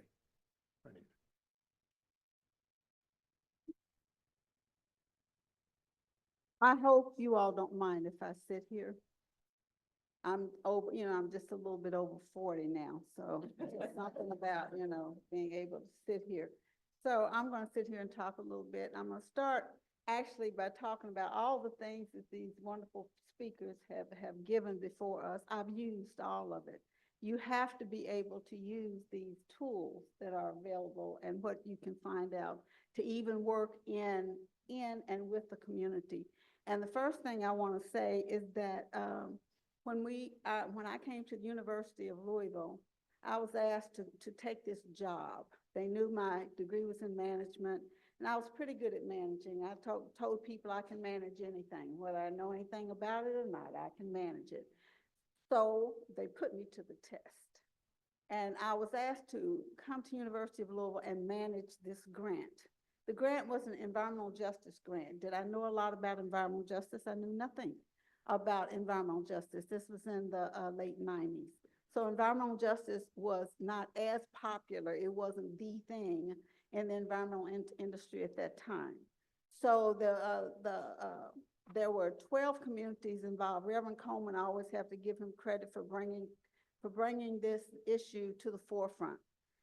He was very concerned about the environmental problems that was in West Louisville. Now, even with the history of West Louisville and with the Rubber Town came about in the 40s, and they're putting me in the dark. It came about in the 40s. It was developed in the 40s. And the reason why, because they made rubber for what? The war. So in the 40s, there were not a lot of Black people in West Louisville per se. It was mostly whites. And then in the 50s and 60s it's when the crossover came. So what we did as a part of the West Jefferson County Community Task Force, I'll tell you a little bit about that. One of the projects we did, we wanted to find some people that used to live in West Louisville and see what their health was like. And we did. We got a very small grant with University of Louisville Call Center. We called all these people. We found, I don't know how the call center found them, but they called. And what happened was we found that many of these people were suffering from some of the same things that as you were saying, the cancer and the upper respiratory, many of them, but not to the degree, because they had moved out in the 60s, 70s per se. Now, as the statistic about the cancer, people were dying more from cancer in West Louisville. The incidence of cancer was higher, but the death rate was worse in West Louisville. And I just went out. If I don't stop this, me and my little computer. By the way, you know, when you talked about doing something in Keynote, I gave a presentation at our annual NAACP meeting. I found out the same thing because I had Keynote. Unfortunately, I found it out when I was getting ready to stand there and do it, and I couldn't do it. So yeah, I understand about that. But many of the things, let me talk a little bit about the history of the task force. Reverend Coleman brought 12 communities together. And with that coming together, there were 4 meetings they had. They developed what was called an action agenda. That action agenda had many recommendations, had about 35 recommendations and concerns. So once that was finished, it was presented to Mayor Abramson at the time. And the health department was the organization that actually paid for that facilitation to do that. Once it was done, the health department said, "Thank you very much, we've done our job." The people that were working with Reverend Coleman said, "We don't want to leave this. We've got this on board now. What are we going to do with it?" Well, they had to find something to do with it. So University of Louisville took that action agenda and it wrote that grant that I was hired in on. My job at the onset of it was basically just to teach people what environmental justice was, how they were involved in, and what we could do with it. Well, as you know, environmental justice in itself is not a legal term per se. You can't sue for environmental justice. There has to be some damage that's done, like an insurance policy and liability, blah, blah, blah, blah, blah. So I kept saying, well, I know I'm saying this and I'm teaching people, but where's the teeth in it? Well, there wasn't really teeth in it. So I asked a question: who's monitoring the companies? I was told EPA was the one through their toxic release inventories. The companies did this, I don't know how many years, every 3 years, 5 years, something like that. And I asked, well, who is checking on them? Well, sometimes they come and check, but basically it is kind of a self-reporting thing. So I said, well, it seems to me we need to monitor to make sure that these reports are correct. Now, some of the things that you were saying, I was dealing with toxicologists, epidemiologists. I was the only woman in the room. I was the only Black in the room. So, you know, I had my challenges, but I loved those challenges. I just really did. I just love arguing with people. But anyway, they had, one of the things that they said was that the people smoke too much, they drink too much, they don't exercise, they don't take care of themselves. So therefore, that's the reason why they're ill. So me and my little smart aleck self turned around and said, well, you're kind of overweight. So do you have the same problems? And where do you live? So I told them, I said, when I go home, I'm stopping at filling stations. I live in Prospect. I said, I stopped at filling stations. What do they have? Cigarettes all around. One of the biggest, I was an insurance analyst. One of the biggest, and I wrote commercial line insurance. Guess where one of the biggest liquor outlets was? Prospect. So I said, okay, we've got people that are overweight in Prospect that drink and people that smoke, but yet they don't have the issues that they have. I wonder what the difference is, but besides color. There's not a facility called Rubber Town that's sitting right there in their neighborhoods. So with that, I thought we've got to find out what it is that what we're doing. So I asked all the researchers, nobody well, we have projects with these companies. We don't want to lose our projects. I said, so what's the real deal? Money. Oh, well, you should have said that in the first place. So what did I do? I went to Senator Neal. I was at a function.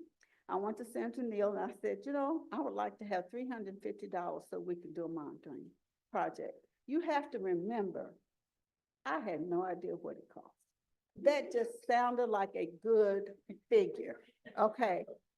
So he said, write it up, Arnita, and let's see what we can do. I wrote it up and I saw him at another function and I told him, I said, Senator Neal, where's my money?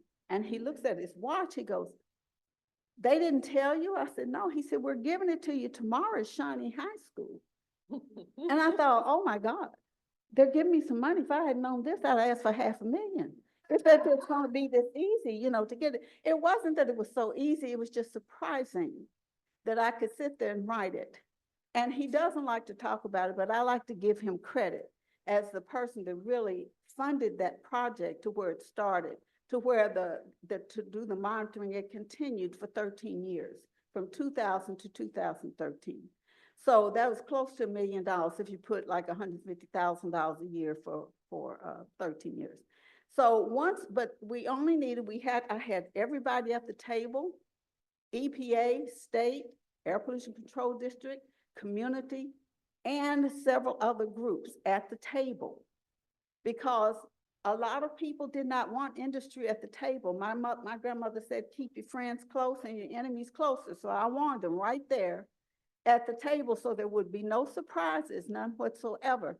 So once we finished with the monitoring, which was only a year, according to EPA, what did we find?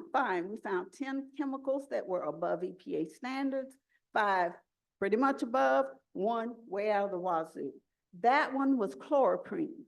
And chloroprene, the good thing, if you want to say good thing about chloroprene, was that there was only one company that produced that, and that was DuPont Dow elastomers.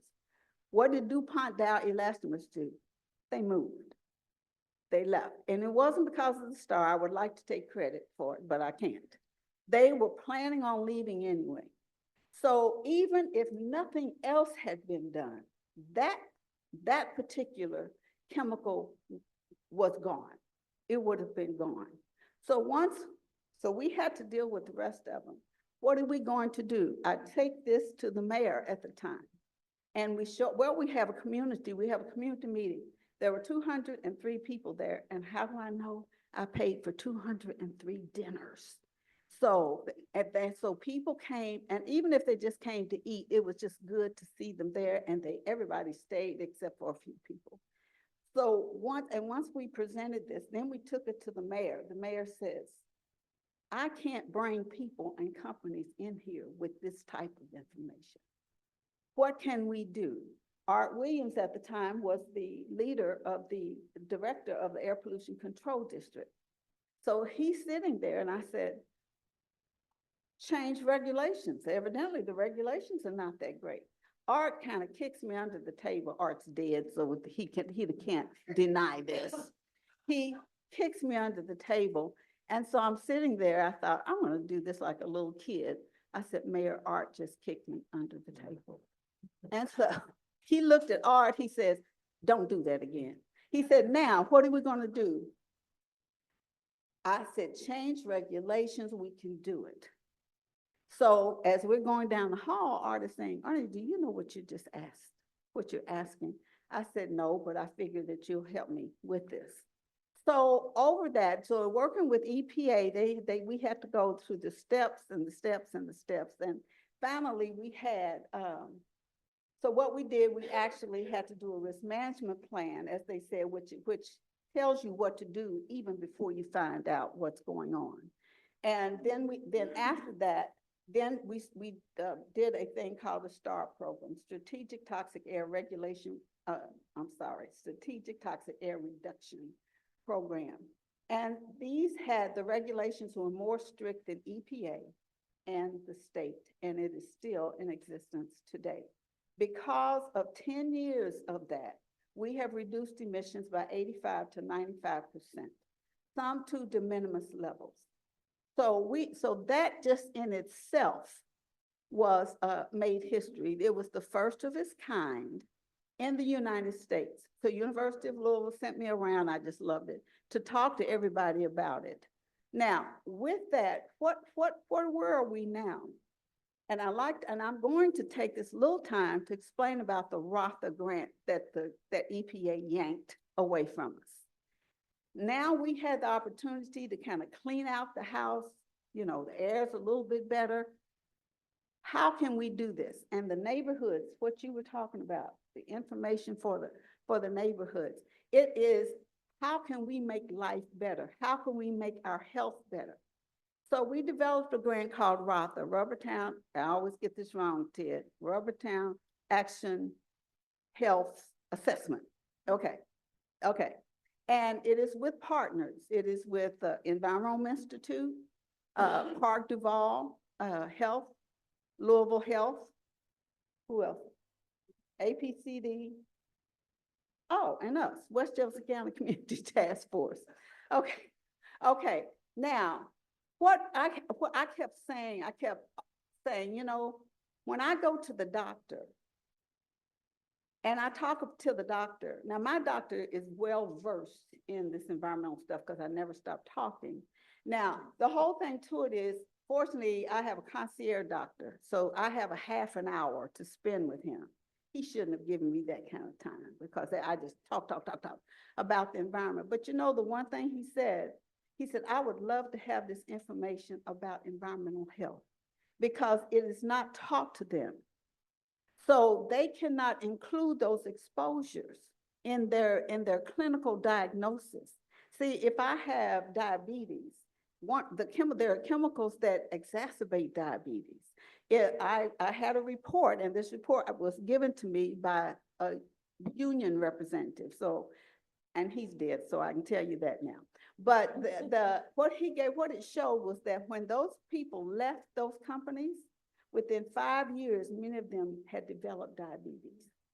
So that was something I always wanted to get with some of those doctors, you know, so that they could, you know, so I could get some information from them. And I know he's trying to tell me to shut up, but you know, but at any rate, they had the what's so important about that now is that if we could get doctors involved in their diagnosis, if they could include the harm from these chemicals, they may find out that I have more to my high blood pressure. I may have more to my, you know, if I had diabetes, it may be more than that. But the one thing, on your part, the one thing that I always like to say, there's one thing that Black people deal with that many whites don't, and that's stress. The stress of living in a world where we have to go through this crap that we're going through right now. The government just gave us 266 words that we couldn't use anymore because, you know, we won't be able to get recognition if we do. Well, we were talking about this and I just kind of got upset and I said, this absolute bullshit. And somebody looked at me and said, Arnita, I said, that's not on the list. Okay, that's not on the list. So with that, you know, there are just so many things. Well, I think my time is up, so I'll shut up. Thank you.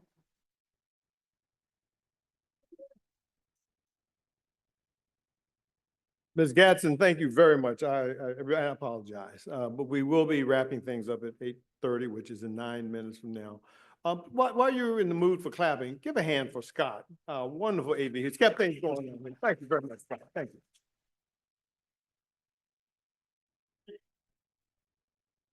But I'm gonna use the moderator's prerogative. One of the things you have to discuss for us, and you can just take it down the line, brief answer. One of the problems which we are faced with when you're looking at environmental justice and all the points that you raised, how do you correlate economy of the community and the health of the community? Someone is going to make, you pointed out in your slide, you talked about it, you alluded to it, and you just said something about it. But how do we make the dollar that the community needs in order to provide schools, roads, and all that sort of thing versus the health of the community? Start off with you, Natasha, and go down the way. And then we'll take another question or two. Appreciate this question, and it's really important. It can't be ignored when we consider the health of our communities and communities that are facing aspects of environmental injustice. What I shared before is that resources that bring benefits to the community are critical. The resources that were discussed at that time, I didn't say it explicitly, but those were grants and dollars coming to communities. So that is needed, but it can be done. There's a model for it, and the model can be built and made even better, because I'm not saying that anything is perfect, but there is a model for it that we can learn from. That's a great question. One of the things that we're struggling with in developing the UBN is it possible for a community to have too much? And what are some of the impacts? And so is it better than when we're looking at communities to understand it from the aspect that once the community has so much, then we see, what is it, the diminishing returns? That you keep adding more and more and more onto the community, and that it might, we know that once you get too much in a community, it becomes, you know, it doesn't have any greater effect. But then another question we're asking is, can community having too much present a risk in itself? So that's not a full answer, but it leaves you something to think about. John, how do you respond? Well, I think we obviously have a skewed notion of investment in our community, what that means. And so often we're told that we're dependent on these industries. They provide jobs, et cetera, but we don't do the analysis to show, well, you employ all these people, but you're harming them at the same time. As we mentioned, people going home after retiring and then developing these illnesses. But it's more prevalent than that. There's a story right now circulating about 4 nurses who all work on the same floor in Boston, Massachusetts, Boston Hospital. Each one developed a brain tumor. So we need to be mindful, what are we investing in? And what does it mean to have these industries?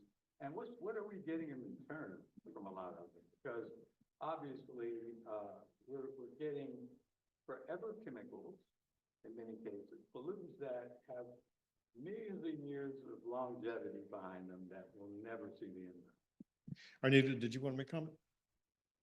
Sure.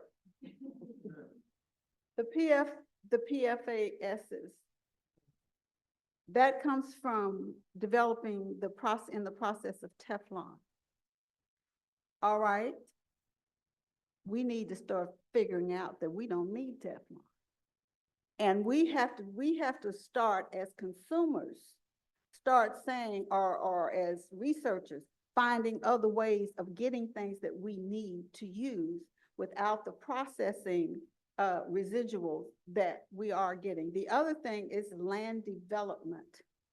Is in when we are trying to develop our neighborhoods, make sure that they are not accessible to a lot of these pollutants. When I say that, the companies. So it's a balancing thing. We have to keep bringing the emissions down, and having green space and open spaces in our communities to where we can live a more comfortable life. I know that's impossible, but you asked. Thank you very much. We're going to take 2 questions. First one back here. Thank you. Sadiqa Reynolds, I appreciate your comments at the entire panel, but especially the last comments, because what I'm always interested in is our ability to make recommendations so that everyday people can show up different in community or in meetings to make sure they are holding accountable our government officials. And so if it's about green space or if it's tampons and we should be, pushing for legislation that prohibits those things, what are the recommendations that each of you would make to us as we move forward now that we have the information that you've provided? Nancy, go ahead.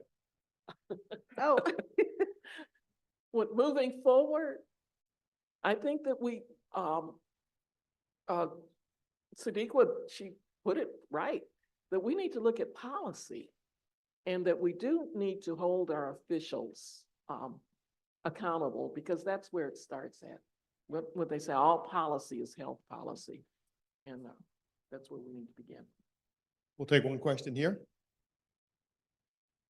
What is it that leads to the disconnect between, between the information we're learning this evening from academia and specific local issues that we learn from people who actually live in the neighborhoods, like Anderson Wood in the Parkland neighborhood? Why do we believe academia, but then when impacted communities say something, we're aggressive, we're this, we're that, all that negative messaging? What can you guys do? We have solutions.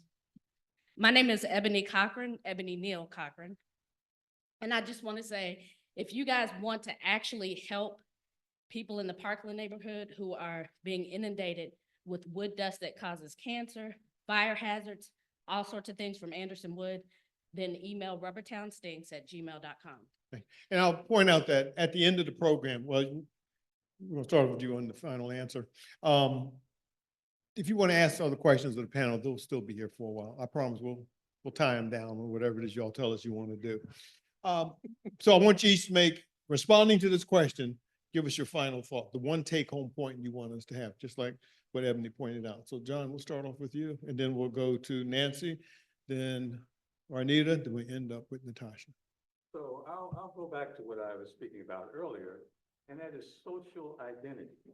We need to learn how to think outside the box. We all check these boxes, these racial, demographic, gender, etc. Every box you check is a basis for discrimination. I don't care what you look like or who you are, age, language, ethnicity, sexual orientation, all those boxes. So we really need to think about who we are. So what I try to teach our students at the University Medical School is that the problems that we have with social identity are going to determine whether we become extinct as a population. I asked them, and I asked at the beginning of during orientation, who are we? Who do you think we are?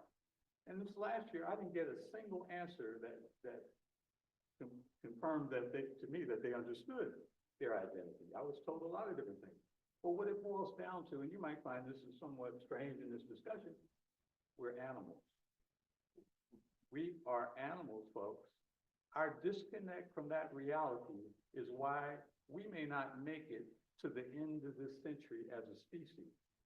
As at the rate we're going, the only animals that will be alive will be cows, pigs, chickens, goats, and sheep. All other wildlife will disappear, and we're going to disappear with them. So always my message to folks is that we must confront climate change. You can be as black or white as you want to be. but you will be a dead black person and a dead white person if we do not confront that issue.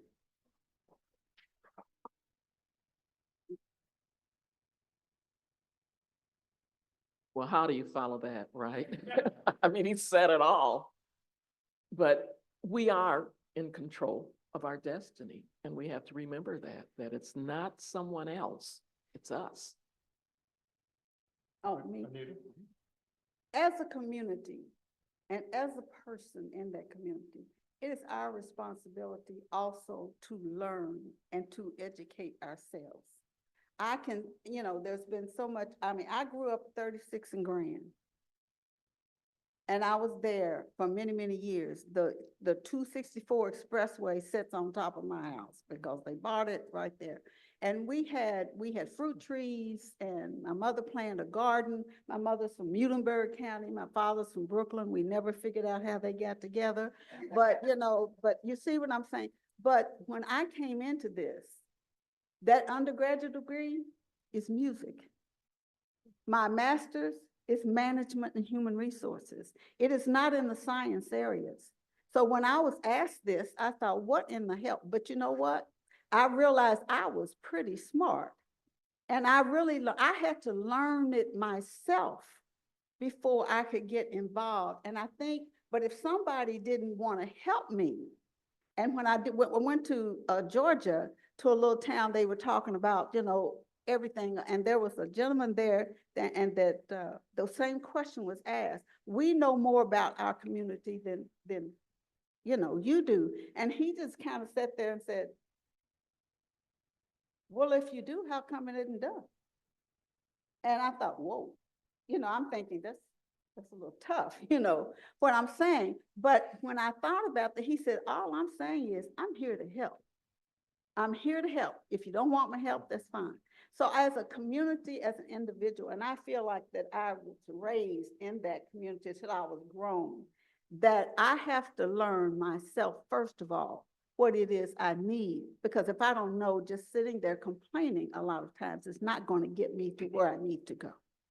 Natasha, if you can briefly tell us. Sure, thank you. So I love this question, and my response ties both into your question, Ebony, as well as Sadiq's question. It starts with communities. It begins with communities. Whatever we do, it must be driven by communities, and it must be informed through communities. Because if we start taking actions and doing things and we don't have the voice of the community informing it, we may not be building it in the right place. We might not be focusing on the problem that the community actually believes to be the problem and wants to be addressed. So the community has to be at the table. So people that are in position to make sure people have a seat at the table, then make sure the community has a seat at the table. If the community needs to, as Shirley Chisholm says, bring a folding chair to the table and make their own seat at the table, then the community will continue to do that. But why I love this question from you is because it's actually, there's something that I learned from you. I'm an academic that understands environmental justice. So you're talking about me when you talk about academics coming into the community. And so I started volunteering with REACT and the Kentucky Environmental Foundation in 2014, and we were having a public meeting where a listening session where members of the community were going to come and share about their concerns. And so I was overzealous and said, let me make this flyer. I'm going to make a flyer for this. This is how I'm going to help and support this initiative. So I built this flyer that I thought was beautiful. And I sent it to Ebony to review. And Ebony said, scratch all of this. You're using academic language. You're talking about this in the way that you all talk about this in academia, but this is not the way that we talk about environmental justice in the community. So it has to start with communities. What we do misses the mark if it is not informed by the lived expertise of the people that are facing the concerns that we're trying to join forces in solving. Thank you. Thank you very much. Could please give a hand to the panel, please. Folks, we've thanked a lot of folks tonight, certainly the panel. My co-founder, Dr. Wayne Tuckson. Is he not fabulous? Give it up for Wayne Tuckson, please. Thank you, brother. And most importantly, the most important people in the room tonight are you. Because every time we put anything on, there's a question of what is the community's appetite? And so we've gone a little bit long tonight, but you bear with us. We certainly appreciate you. Give yourselves a hand, Louisville. We thank you for coming out tonight.